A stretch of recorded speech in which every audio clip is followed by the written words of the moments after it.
Hey everybody, Arnaldo here, broadcasting from Fidelio's Frequency. Welcome to my channel. It finally has arrived after about 4 months since the pre-order, after production delays. Last week, I finally received the 25th anniversary vinyl box set edition of the Smashing Pumpkins Machina. And in this video, we'll do an unboxing. I'll tell you about the contents of the box set. I'll give you my opinion, my review, all of that and more coming right up.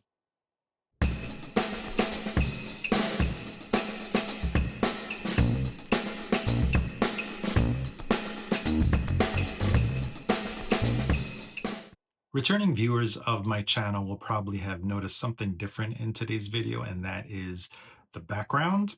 I typically do not record videos in this specific setting. There's a reason why I chose it today. It's because of the artwork that is hanging behind me. These two plates, let's call them plates, were originally pieces of artwork included in the very first edition of Machino or Machina, or we'll get into the pronunciation of the name that came out in 2000, and they're included in this booklet somewhere here. There was actually one plate or drawing or frame for every song included on the album.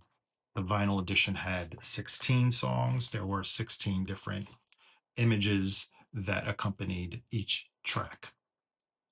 Before we even start talking and looking at the contents of this box set, there's something I would like to clarify, and that is the name of this album. I think for the past 25 years, Billy Corgan has been referring to it as Machina. But when it came out in 2000, I already had a feeling that maybe it wasn't really the correct pronunciation. Correct me if I'm mistaken, but I'm pretty sure it comes from Latin. Also, because the subtitle is The Machines of God, which machina actually means, that's what it means in Latin, but it's pronounced machina. And to make matters even more interesting, the new version has more Latin in the title. And Machina, Aranea Alba Editio, not editio, editio, because it's Latin. So maybe for the sake of this video, I'll continue calling it Machina. Otherwise, people will start making snarky remarks saying Bailey calls it Machina, so we'll call it Machina. And oh, yes, I wanted to tell you, what exactly does that mean? Aranea Alba Editio means the White Spider edition. And that would be this, even though the spider here is embossed and silver. And there is a White Spider track in here. But before we talk about that, let's take a look at the contents of this 8-album box set. So cut to the unboxing and we'll be right back.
So, since we started with a visual presentation of the box set, I guess the first thing we'll talk about is the different artwork of the box set. Very different from the original edition. This artwork in the new version is by an artist named Katelyn Foisy. I haven't really had a chance to dive into it and try to understand the various symbols, all the imagery that is associated with each of the tracks. But it's a stark difference from the original edition, where the artwork was handled by an artist named Vasily Kafanov. Two of the plates you see behind me, but there are so many more beautiful images and plates in this original edition that came out. I think I'll just show you two, and these are probably two of my favorite ones, but very different. And I think there's a reason why they had to opt for a totally different type of artwork, because in this original edition, which had 16 tracks as opposed to the 15 that were on the CD, because there was an extra track on on the vinyl edition named Speed Kills. And having expanded the Machina proper album to 48 tracks, I guess it would be kind of mismatched to only have 16 with corresponding plates, or ask Vasily Kafanov to or commission an additional 32 plates from that artist. So I think probably the smartest way to go about it was to start scratch and give it from scratch and give it a totally different new perspective for this new expanded box set. I'm very partial to the original artwork. Um, I have many of those pieces also. And yes, it's very different, the new artwork. I can't say I dislike it. It makes sense, but my heart is still with the original artwork. And now let's finally talk about Machina.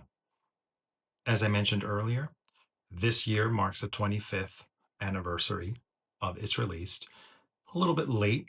The album was released on February 29th of 2000. It is the fifth album by the Smashing Pumpkins, if I got it right. I think so. And at the time, it was the final album by the Smashing Pumpkins. When it came out, I bought it on CD, and I had loved Adore. Very difficult album for the Smashing Pumpkins. I loved Melancholy. I originally learned about the Smashing Pumpkins with Siamese Dreams. But when I bought this, when it came out, the CD version of Machina, I didn't know what to make of it. I didn't fall in love with it. I didn't probably understand it fully. And the sounds were very, very harsh. It took me a few years to really appreciate it. And when a special person came into my life, my husband, who is a huge fan of the Smashing Pumpkins and a huge fan of this album, I learned to appreciate it even more and learned so much more about Machina. And to expand on what I just said, I didn't even know that there was an additional part to the first album that came out. And it is the album of all the additional songs that were rejected by Virgin Records. Billy Corgan originally wanted to put out the entire scope, entire theatrical piece of Machina, but at the time, the label probably felt that it wasn't really viable. So subsequently, Billy Corgan released, pressed, say this, only 25 copies of the remaining 48 songs, the friends and enemies of modern music.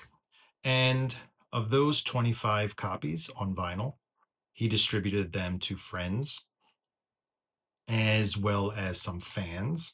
And one copy actually went to Robert Smith by The Cure.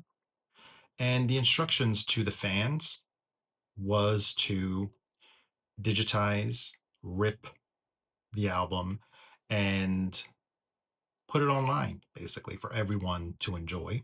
And this is one of those homemade copies of Machina 2, Friends and Enemies of Modern Music. This is one of the CDs, 14 songs on this one. So, for many, many years, fans have wanted the entire body of work of Machina all in one place. And it took 25 years. So, we're finally here. We finally have it. Billy Corgan initially had some difficulty with some legal difficulties with his previous label, Virgin, to try and start to work on a future release for Machina, a complete one. And it took many, many years. I want to say about 10 years, this box set is in the making. And it contains, finally, we're at it. This box set, I'm only holding up, it has to be empty because this is way too heavy to hold. The box set has 80 tracks. Now, 48 of them are Machina, and 32, let's call them bonus tracks. The 48 tracks are 16 of them are the ones that were previously released on the original Machina, and they are remixed. But of the Machina 2 songs, the other 32, some are exactly the same. Many are reworked, resung, replayed. One of them actually is The White Spider, where I think there were issues with the tape that they had at the time. I think it had to do with the noise reduction that was used on the tape and it was unusable. And I think Jimmy Chamberlain had to replay the song, um, the drum part, and it sounds very different than the original version from Machina 2. But like that, many other songs were of Machina 2 were remixed, replayed, as I said, and resequenced. The entire album is resequenced. So it's not like you have an additional 32 songs after the first 16. Everything is reorganized. Original producer and mixer, The Flood, is back. The original mastering engineer, Howie Weinberg, is also back. And I have to say that they did a phenomenal job with this box set. So, what do I think about the final product? Let's call it the first 48 songs of Machina.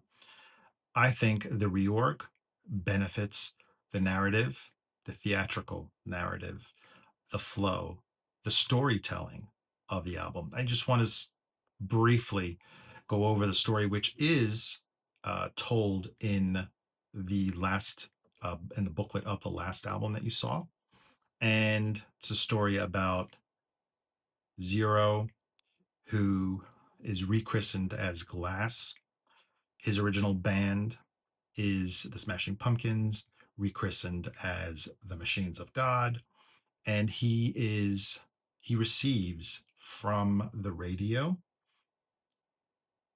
the voice of God instructing him to change the world, make it better. And there's a long journey for Glass, and I won't reveal it for you. I guess you'll have to read it. But the songs are told or laid out telling that story. And I have to say, it does benefit the flow of the album. I find that the songs from Machina 2 or polished, the vocals sound so much better. The mixing is so much better. Um, the original M2 Machina 2 songs sounded a bit almost bootleggy, probably because of the poor quality of the digital rips that were being done at the time. But sometimes they also sound a little bit unfinished. Some of the original songs have extended uh, endings. I believe um, Raindrops has an elongated drum ending. There is a part in Glass and the Ghost Children which was removed. There was a spoken part during uh, kind of like an instrumental spoken part during that song, which was no longer included. And many songs were remixed heavily, namely This Time, Imploding Voice, Age of Innocence. But it all makes sense now. It all blends very well together. One of my favorite songs totally benefits from the new version. Originally, it was on Machina 2, and that is If There Is a God. And this piano and voice version is absolutely beautiful. Again, one of my favorite songs of the entire set. The piano on here is played by none other than Mike Garson, and he does an amazing, amazing job. And now let's talk about the extra 32 bonus tracks.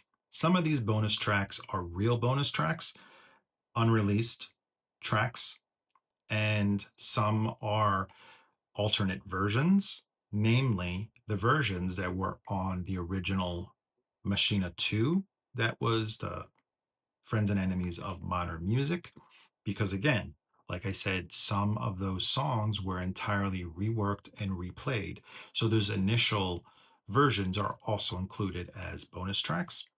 There are a few live takes, demos, but I think they all add something to the set and they're worth including in this huge box set.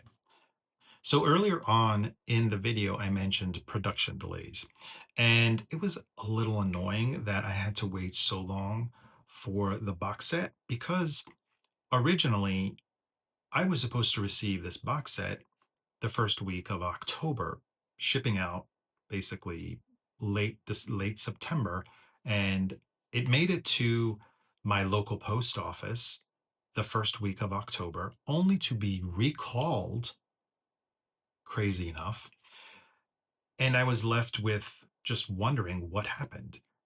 After following up with customer service, I learned that the hand poured edition, which is the version that I had pre ordered, had some production delays, and the black vinyl was shipping out first, and they mistakenly had shipped a black vinyl version. Oh well, I guess I'll have to wait a little bit longer. But I did receive it, and I have to say that maybe the packaging could have been better. Luckily, it was very well padded. It had some foam up top on top of it, but it arrived with a huge gash, like the outer box arrived with a huge gash. Luckily, the box inside is perfect. So, very happy that the extra padding helped. Unfortunately, one of my albums had a seam split. I emailed customer service hoping they can help with that. And now let's talk about the vinyl pressing quality. I have to say, it is as quiet as can be, flat, centered, I would have to say. Um, I'm entirely happy except for one side of, and it's really only one track. I don't know how it happened, but I'm not really sure if there is a scratch on it. I just keep hearing a click on one of my favorite songs, the one that I mentioned earlier, If There Is a God. And it also has some non-fill noise. So emailed customer service about that as well. Because at the price point of this box set, I think they should take all the care they can in producing it, especially because it's not a huge run. It's only 3,000. And because customers and fans deserve it. Billy Corgan said, incidentally, that this box set will be the only version that has all 80 tracks. Maybe there'll be a release of the 48 tracks, either digitally or on a CD or in some other format. But the only other accompanying release, and this happened on August 22nd, was a reissue, remixed, of course, with the same masters of the original vinyl edition, so the 16 songs. One more thing I would have preferred is the records were all in the inner sleeves.